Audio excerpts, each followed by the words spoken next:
Hey guys, so today I'm going to teach you the fastest way to learn 360 flips. So I've done a lot of 360 flip tutorials already, so I'm going to break this down into 3 very simple steps. The first step is just getting the full rotation. This is all about your back foot, nothing but your back foot.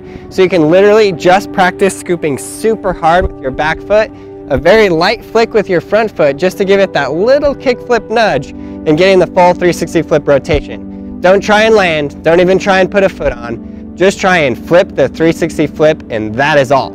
So that is step 1. Rolling straight into step 2, that's where you're going to start stepping off with your back foot, causing it to do the full 360 flip rotation, and then putting your front foot on. This is the most important step, and this is where most 360 flippers fall down when they're trying to learn this trick. Most of the time I see a lot of people landing too far forward on their board, and this is the practice step that handles that.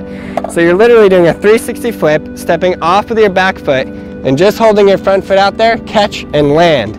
If you really have the second step down, all you have to do on the third step is bend your back knee and put your back foot on that board, land and roll away.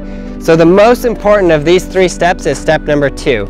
And that's the practice step of stepping off with your back foot, causing it to do the full 360 flip rotation, catching it with your front foot and putting it down. If you have that, step 3 is just simply bend your back knee and put your back foot on. You're going to land it and roll away, and you're going to be stoked. Again, I want to put a special emphasis on making sure the board shoots in front of you. So that means when you're taking off, you have to be leaning back in the back seat just a little bit. If your body is going too far in front of your board, it's practice step number 2 that fixes that, and that's the one you have to practice some more. So get those practice steps down, put it all together, and learn the 360 flip fast. Make sure you don't jump straight up to 360 flips, but learn all of the tricks up to this first. All of the tricks up to this is covered in Skateboarding Made Simple Volume 1 and 5. Both of those videos are available on iTunes, Google Play, and at BrailleSkateboarding.com. Thanks for your support. You guys are the best.